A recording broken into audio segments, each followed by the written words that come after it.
জাগো ভাই তিস্তা বাঁচাই এই স্লোগানে 2 দিনব্যাপী লাগাতার কর্মসূচি তিস্তা পারের চলমান রয়েছে। আজকে কর্মসূচির দ্বিতীয় দিন। এই দ্বিতীয় দিনেও কিন্তু এই হরিপুর তিস্তার সেতু পয়েন্ট স্থলে এই এলাকার তিস্তার নদী পাড়ে যে মানুষ রয়েছে তারা কিন্তু আসতে শুরু করেছেন এবং যতই সময় বাড়ছে ততই কিন্তু মানুষদের কিন্তু এখানে সমাগম বৃদ্ধি পাচ্ছে এবং এই সমাবেশের মধ্য দিয়ে এই এলাকার মানুষের আসলে নদী ভাঙ্গন রোধ, নদীর শাসন, তিস্তার মেগা প্রকল্প বাস্তবায়ন এবং এই তিস্তা নদীর যে পানির ন্যায্য হিসাব রয়েছে সেটি কিন্তু তারা সুষ্ঠু বন্টন চান এবং এরই দাবিতেই এখান থেকে একই কণ্ঠে আওয়াজ তুলেছেন এই অঞ্চলের মানুষ যে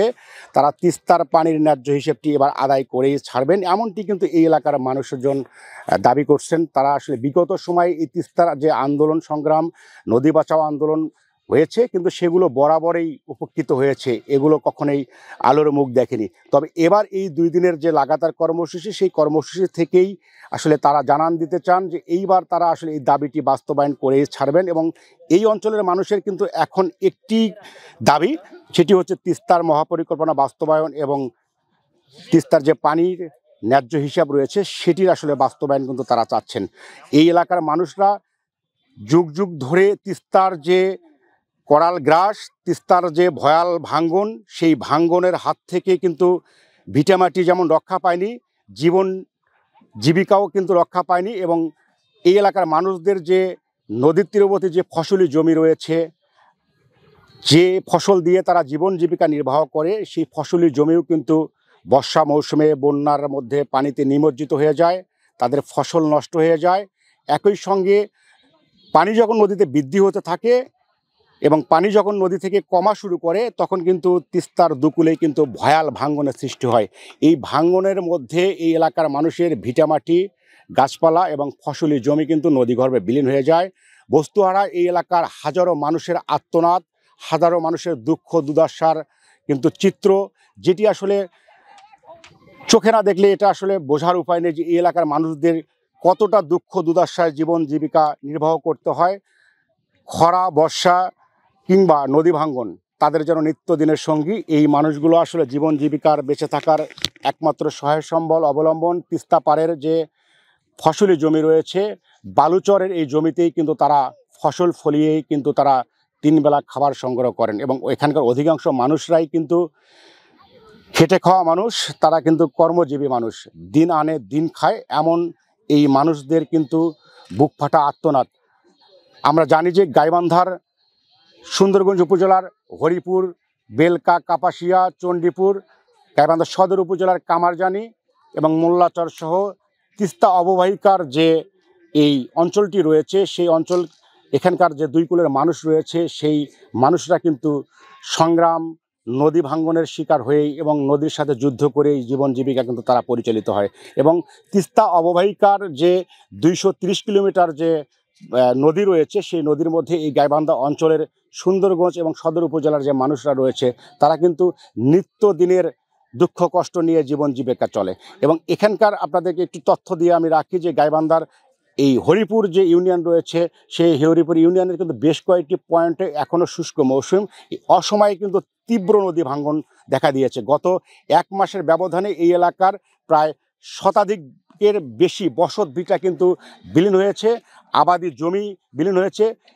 শিক্ষা প্রতিষ্ঠান,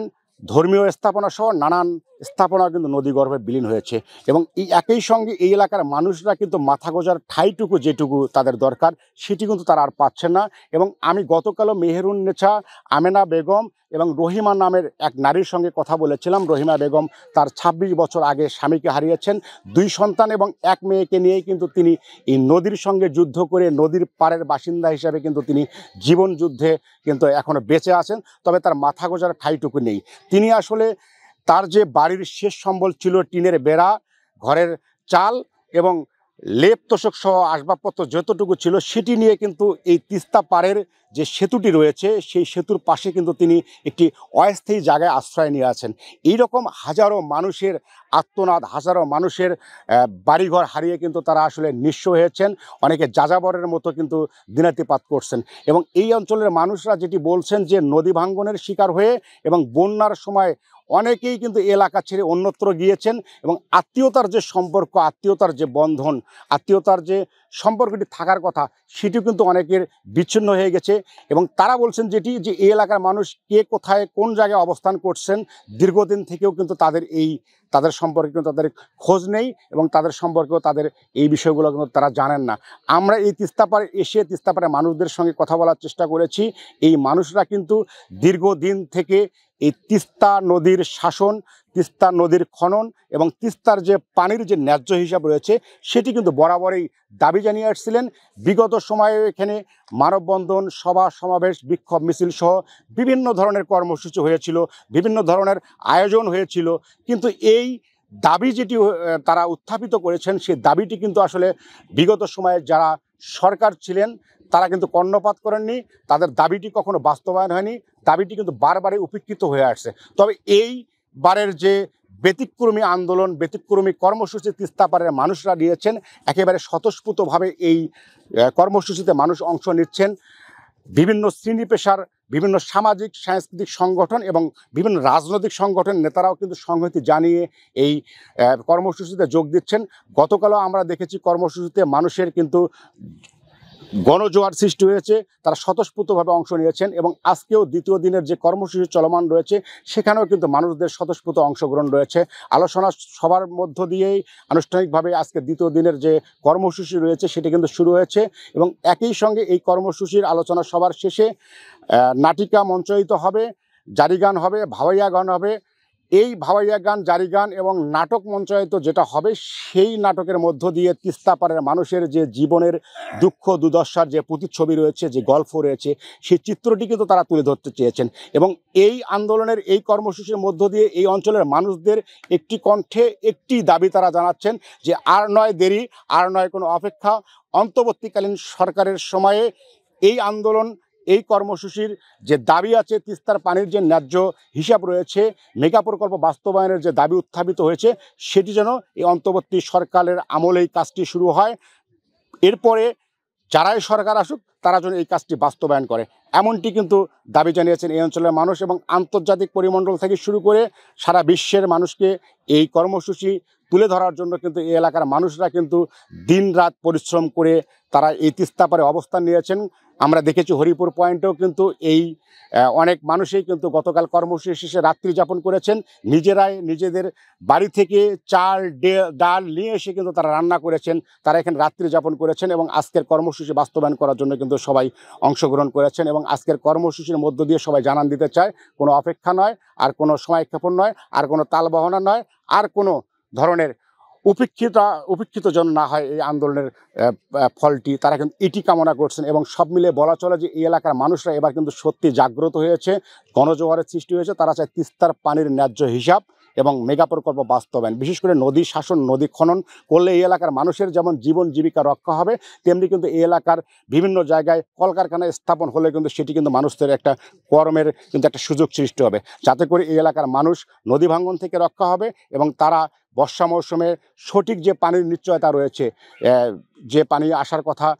সেটি আসলে সেই সময় আসে না। শুষ্ক মৌসুমে পানি যখন প্রয়োজন হয় না তখন কিন্তু ভারত সরকার এই পানি দেয়, যে পানিটি এই এলাকার মানুষের মরার উপর খরার ঘা হিসেবে পরিণত হয়। আপনি জানেন যে এই এলাকার মানুষদের যে তিস্তাপাড়ের যে ফসলি জমি রয়েছে, খরার কারণে কিন্তু তারা ফসলি জমিতে কিন্তু ফসল ফলাতে পারে না। আবার যদি বন্যার সময় যদি এই এলাকার যদি মানুষ যদি ফসল ফলাতে যায় তাহলে সেই জমি থেকে কাদা মাটি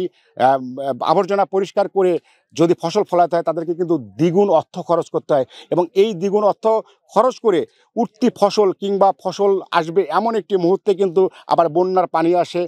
প্রাকৃতিক দুর্যোগের পাশাপাশি ভারত সরকারের যে পানি ছেড়ে দেওয়ার যে প্রবণতা রয়েছে, আমরা বিগত সময় দেখেছি বৈষম্যমূলক একটি আচরণ, সেই আচরণের কারণে